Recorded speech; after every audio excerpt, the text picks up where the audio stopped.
Today we're going to take a look at quadratic functions. Quadratic functions make what's called a parabola. I brought some examples of parabolas today. So if you look here, an arch makes a parabola. Here's a couple different examples of arches. We have McDonald's arches, the famous ones. The Eiffel Tower has an arch in it. Roller coasters make arches. Dolphins jumping out of the water. On a basketball court, you can find parabolas. So, parabolas, the way that we're going to be looking at them, are this shape here. It's going down, and it loops back and goes up. We've been factoring with quadratic equations, but we haven't looked at the graphs yet. In a minute, we're going to take a look at a graph. But first, I want to mention some of the important parts of the graph. So the important parts of the graph that you need to note are first the vertex. So the vertex of a parabola, you'll notice that the parabola is going down and then it changes direction and goes back up. So at this change of direction here is the vertex. The second point that you need to know about a parabola is the axis of symmetry. Now a parabola has an axis of symmetry where it can be flipped over itself. To be symmetrical means to have the same thing on both sides. So down the middle of the parabola is the axis of symmetry. The third important thing is all parabolas have either a minimum or a maximum. Now this parabola here has a minimum point. It's right here. So the minimum point of a parabola exists in all parabolas that are shaped like this. Some other ones may have a maximum point if they are like this parabola, but imagine flipped upside down. This parabola doesn't have a maximum point because these two lines are going up forever. The maximum of this parabola would be like to infinity. So it doesn't really have a maximum, but it does have a defined minimum, and we'll look at finding that in a minute. The last part of a parabola, and probably the most important part, what you're going to be looking at more and more and more this year and next year, are the zeros. So the zeros of a parabola are where the parabola crosses the x-axis. It gets the name zero because when y is equal to 0, these are the x values. So the zeros of a parabola are where they cross the x-axis. This parabola has two zeros. It crosses the x-axis 2 times. So let's take a look on our calculator now to see what a parabola is going to look like there and how to find these values. So on your calculator, to graph a parabola, we need to go to the graphing screen. Once to the graphing screen, we can graph by putting in a function. I have a parabola here, x squared minus 3x minus 4. If I graph that, notice we have our parabola. It starts up, goes down, and comes back up. So the important parts of a parabola are this is a minimum point, right? Which is also where the vertex is. We can find this point on our calculator by analyzing our graph.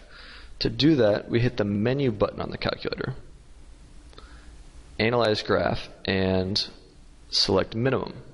Now it asks us a question here in the lower left-hand corner, lower bound. So what it's saying is choose any point to the left of where you think the minimum is. So currently it's to the left side of where the minimum is. I choose the point, and now it asks me another question, upper bound. Upper bound is a point that is above, to the right side of my minimum. So if I choose a point to the right, then it gives me my minimum. My minimum is at the point 1.5, negative 6.25. All right?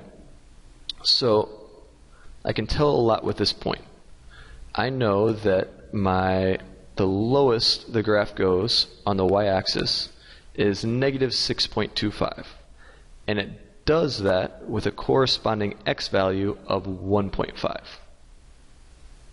This means that also my axis of symmetry is going to be at x equals 1.5. And I'll show you the graph of that line on here. So that takes care of vertex. It takes care of my axis of symmetry. That's a minimum value. And the last thing we need to know are the zeros. So it looks like this graph has two zeros. One right here and the other one right here. So we can do the same thing. Go to Menu, Analyze Graph, and there is a 0 key. So if we hit 0, it asks us again lower bound and then upper bound. And we get a 0 at the point negative 1, 0. Negative 1, 0 is one of our zeros. The other 0, we do the same thing. Analyze graph, 0, and it's at 4, 0. So we have two zeros at negative 1, 0 and at 4, 0. That takes care of all of our important points. So let's look at one other one. We'll look at a parabola going the other way. So I'm going to erase all this and graph a new one. Let's this time graph negative x squared minus 7x minus 10. So now I have a parabola. It looks upside down now. Notice that the vertex is here, and that vertex is a maximum point now. It's not a minimum point. So if I want to find where that point is, I have to use the maximum command. So right now, why don't you go ahead and try and find all of our important points on your own. Find the vertex, find the axis of symmetry, find the maximum, and find the zeros. Ready? Go. So in case you couldn't figure it out on your own, let's go through it together real quick. If we go to Menu, Analyze Graph, we can figure out our maximum value there. We choose the lower bound and the upper bound, and we get this point. Negative 3.5, 2.25. So the maximum height of that parabola, it goes up to 2.25 with a corresponding x value of negative 3.5, which means the axis of symmetry is going to be at x is equal to negative 3.5. The only thing I'm missing now is my zeros. So I can get my zeros by analyzing the graph again, choosing the zero function, lower bound, upper bound. We have one at negative 5, 0 right there, and we have another 0. It crosses the x-axis again one other time. We can find that by doing the same thing. It looks like at negative 2, 0 is my other 0. And those are all of my important parts of a quadratic function, which makes a parabola.